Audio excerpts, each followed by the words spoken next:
I was wrong.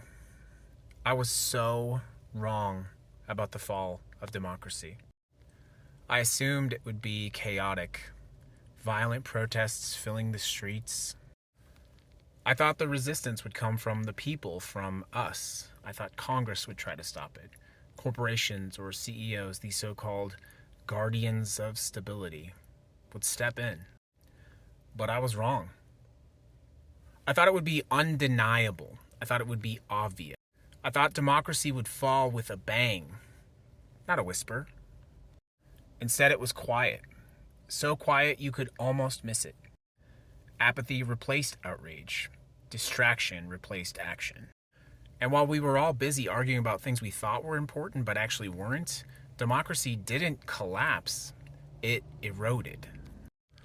I was so wrong to think that the courts and Congress, the institutions and the systems would be there to protect us. They just fell apart. The cracks were there all along. They just needed to allow it to happen. And they did not need tanks or tear gas.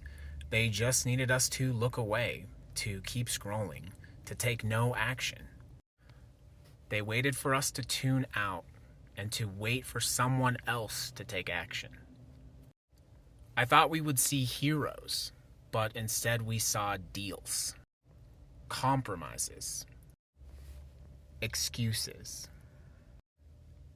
People protecting their power while the rest of us lost all of our own. Piece by piece and part by part, democracy was not stolen. It was sold off.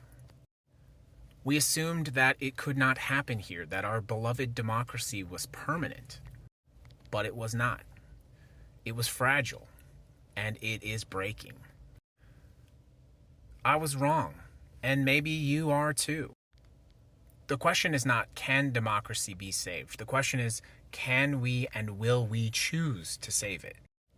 Whether we will stop waiting for someone else to stand up and finally be the change and decide to be the people that do. Silence is complicity, and silence leads to the fall of democracy. And while we look all around us, the signs are glaring and obvious. You know it, you feel it, you see it. Silence is complicity.